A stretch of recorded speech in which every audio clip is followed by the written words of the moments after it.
Good evening and welcome to another installment of the New York Minute Sports Show. The Yankees bomb the A's in Sacramento 8-2. It's New York Minute Sports. It's New York Sports for New York Nuts. Don't forget to like. Don't forget to subscribe. Let's go!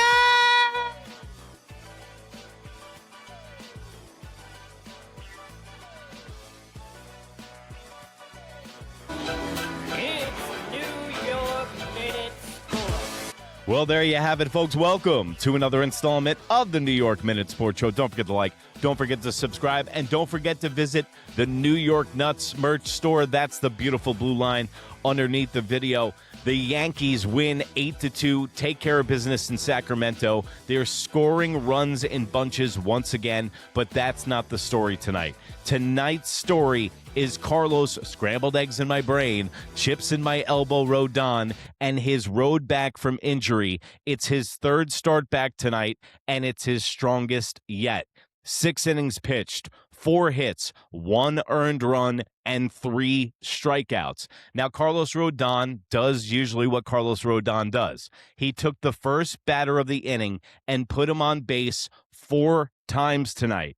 He did get out of the jams and he did get out of trouble, but if you do that against better teams, Carlos Rodon will get taken advantage of because you know he is susceptible to the long ball, which would happen in the first inning, which made me nervous. Also, Carlos Rodon is known to give up runs in bunches and have 4-run innings, usually around the 4th inning. And tonight, he was laboring in the 4th inning. He was already up to 75 pitches, and what did I tell you on this show? Carlos Rodon needs to give us all length. Pause. Real ditty, because we need length from Carlos Rodon because the bullpen is not good. So you need to lengthen out your starters, and especially they're going to form like Voltron once Max Fried gets back. But Carlos Rodon has ring rust. He is still rusty from injury and the time off. You got to remember, in his defense, and I'm not a big fan of Carlos Rodon, as you can tell, but in his defense, him and Max Fried both threw the team on their back last year because the Yankees were hurting for starting pitching. And I think it's the reverberations into this season. Max Fried is down. Carlos Rodon started the beginning of the season on the injured list. Now, both guys, Max Fried hurt, coming back from it. They say June 15th. I don't believe it at all. But Carlos Rodon is back. And one of the things tonight that you can take solace in is that in that 4th inning, he had 75 pitches. And where did he finish? In the 6th inning with 93 pitches, and that's exactly what we need from Carlos Rodon. Another thing I'm picking up on Carlos Rodon is that he's getting in game shape on the mound. I think he came into this season way out of shape, and he was like, you know what? A lot of guys do this. They don't come into spring training in shape, and when he was down in Tampa, he had no tan and a beer gut, so he must be watching Netflix a lot or in the gin mills. So whatever conclusions you want to draw, Carlos Rodon is starting to have stronger starts. Now, my question to you is, let me know in the comments below, what number starter is Carlos Rodon on this team? Is he the 5th starter? Is he the highest paid 5th starter in Major League Baseball history at $27.5 million a year? Because I'm doing the math in my head, and the math ain't mathin'. When everyone's healthy, we got Max Fried, Cam Schlittler, Gerrit Cole, Will Warren, who's 5-6-1 right now, and you got Weathers, who's pitching his best baseball of the year. Both guys can give you more length. And at this point, who do you trust more at a Will Warren, Weathers, or Carlos Rodon? Now, before Carlos Rodon came back from his injury, we were talking about between Will Warren and Weathers, which one's going to go into the bullpen. I don't know if that's still the case because they're already having talks that LaGranha is getting prepped to be a bullpen guy. So my question to you is, where is Carlos Rodon in the pecking order of the starting rotation? He's got to be a 4th or 5th starter right now. Let me know in the comments below.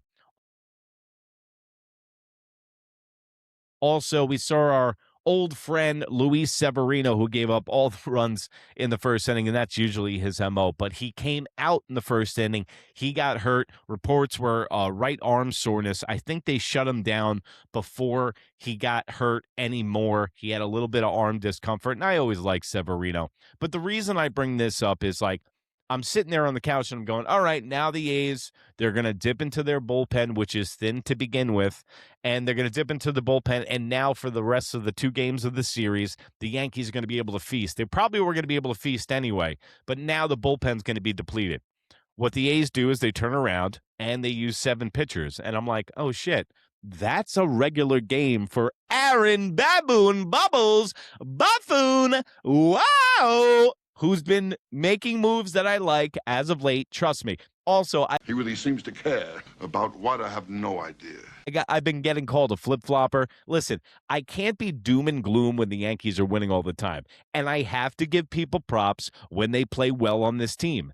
Aaron Boone, as of late, maybe it's not even his fault, or maybe it's not even because of him, has been managing well. I like him taking guys out of games a little bit early, like Gerrit Cole, to save them for the rest of the year. The hooks that he's had and the bullpen moves that he's had, I've really had no complaints for recently. Anthony Volpe, who I've got onto immensely in the past, I have to admit, since he's come back from injury, since the Mets series, the guy's been one of the best guys on the New York Yankees. Gotta give him props. Ideas and opinions change. Does Trent Grisham still suck a bag of? Yeah, he does, okay? But if he plays a few solid games, I got to give him props. If he gets hits and power hits, I'm going to bring it up. I'm not like Michael Kay, where I just get in one lane and I stick in it. I can chew gum and walk at the same time, and I can change my opinions. Is Trent Grisham going to have a good year? Absolutely not. Can he have a good 4 games in a row? Absolutely. And if he does that, it makes the Yankees better. And at no point do I, and as a Yankee fan, just a suggestion here from a longtime Yankee fan, don't root against guys. Like, I hope that Trent Grisham makes me look like a fool and has 45 home runs this year. I hope Jazz Chisholm steals 100 bags and hits 100 home runs, and I have egg on my face, because that means that the Yankees are a step closer to the World Series. And isn't that what this is all about? It's another reason on the other side of the flip coin, the reason I'm so stringent, the reason I do bug out, is because I haven't seen a World Series victory. I was in the building for it since 2009. I was at the Matsui game, and I'm angry about that. But I just want to add that little diatribe right there. One of the biggest plays for the New York Yankees that we can take solace in also was in the 7th inning. Hedrick came in, really didn't have his stuff tonight. Cruz induced the ground ball. There was 1 out. Boom, comebacker, play to home, play to first, double play to get out of the inning. And I got to admit, the New York Yankees 9 out of 10 times, that ball's like, they start playing the Benny Hill music. They start playing the Curb Your Enthusiasm music, and they start getting on roller skates, but not tonight. Now I got to give props also. Paul Goldschmidt. This is the thing. I was in favor of this signing, and I know a lot of New York Yankee fans were not happy with this signing, and I could see it. It was the run-it-back Yankees at the time. But now, with the injection of Ben Rice and the player that he is, and he has arrived, and he has a lot of work to do at first base, and he was hitting out of his mind again tonight. The guy looks like an MVP candidate for this year. But Paul Goldschmidt was the right move for the Yankees to bring back. I've made this similarities before. The Yankees have the bench like the early 90s, 1996 Yankees. No, they don't have the Hall of Famers like Wade Boggs and Cecil Fielder. Mentioned. I know Cecil Fielder's not a Hall of Famer, but, it's Hall of Fame caliber for 8 years. But they had a deep bench. Now they got guys like Rosario. They got guys like Caballero. They have guys like Ben Rice and Cody Bellinger, who could play first base, who's playing a Gold Glove level left field this year. Now Ben Rice can get the reps at first and have the tutelage of Paul Goldschmidt. Paul Goldschmidt's got an 850 OPS. You can't play him every day. Once you start playing this guy every day, the numbers will dip. He's got to get reps. They got to keep him frosty, but they also have to keep him off his feet. Last year, they couldn't do that with Paul Goldschmidt. Then Paul Goldschmidt and his production fell off a cliff. This year, the Yankees don't have to do that. When Paul needs a day off, they can give it to him because they have a stingy right-handed bat on the bench in Rosario. Perfect example. I was on Rosario's ass. I can't believe the Yankees got this can of beef stew on the team. Then I watched this guy play baseball, and I can't believe that he made it to 9 different teams in like 9 years. I know he was a big prospect for the New York Mets, but the energy, the spark plug that this guy brings is indispensable. During October, you're going to fall in love with that guy because he will wind up getting a big hit. He's another example, though, of a guy, if you were to play him every single day, that his true colors would show and that he's not an everyday player. Just like I think Anthony Volpe might not be an everyday player for the New York Yankees. I think he might play in 100 to 120 games, might give him some mental rest, give him some physical rest because he is a smaller player. But the New York Yankees right now are doing very well and they're clicking on their cylinders. But once again, everyone's like, they're not beating anybody.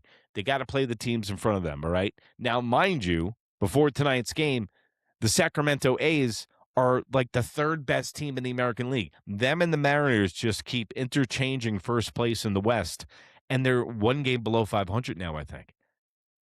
So this is the American League, all right? Now, the Yankees will face better competition when they start playing in interleague play, and that's going to be interesting as the summer goes along. But the Yankees, when they do find these teams that are diggity dog shit, they take advantage and they wind up winning 8-2. Now, Ben Rice, we knew he was going to have a good season, but did we know that he was going to have this kind of season from all the geeks and the freaks that love the computers and love the numbers and crunch the numbers? They were telling me left and right that Ben Rice is going to have a guaranteed huge year. And that's exactly what he's doing. It's like hitting 375 if you're hitting 300 in Major League Baseball today. The rate in which he contacts the ball, I wish we could multiply 5 of them and field the team with Ben Rice. Smart dude, knows different languages, Dartmouth guy, does anything the team asks, always the right thing out of his mouth.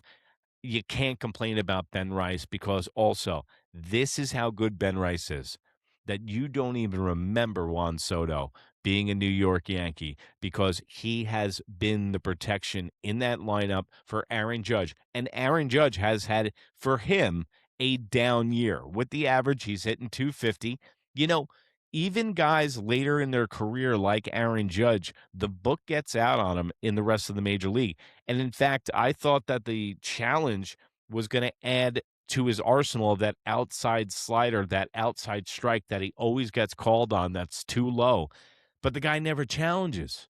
And also, I looked at his challenges. He's like, I think he's 8 for 10 on challenges this year. So when he does challenge it, he's one of the best in the league, but he doesn't like challenging. I don't get that. But, I mean, this is what we're talking about. The Yankees win 8-2 tomorrow night. The game starts at 10:05. Okay, I'm going into full Zombo mode. I feel like the guy from Walking Dead. Carl, wake up. The Yankees are playing. Carl, Eric, wake up. The Yankees are playing at 10:05. So I'm going to be a nocturnal bat for the next couple of days, even though I already am. But now, making shows at 1 a.m., I bet you my neighbors love the intro to the show. So we're doing a little New York Minute After Dark here. So Yankees are rolling. New York Minute Sports. Go over to NEWYRKMIN on Instagram. New York Minute Sports merch. All the T-shirts you see during the show are made in the USA, just like yours truly. Go over there. Check out the mugs we got on there too, guys. People are buying the mugs like crazy. They love the products. Guarantee you're going to love the way you look. Guarantee it. All the T-shirts are made in the USA, just like yours truly. Also, New York Minute Sports. Anywhere in that smoke wagon you call the information superhighway, you can see this face. Lucky you. Also, memberships. Become a New York Nut. For $1.99 a month, you lose that in your sofa on your couch a year. Okay? So come on over to New York Minute Sports. Become a New York Nut. We're going to have exclusive content with the baseball show on Mondays with Mike from Pudgy Boy Sports, the New York Nut show on Wednesday. Going to have a little bit of a different vibe for you guys. I'm sure you're going to love it, and you guys are going to get exclusive live interactive content. And I'm going to be going live for games, doing a little play-by-play this year and stuff. And remember, if you can't be good, be bad, baby. Good night, Canada. Bye. That's your boy. So He have the said word he was. goodbye. That's my boy.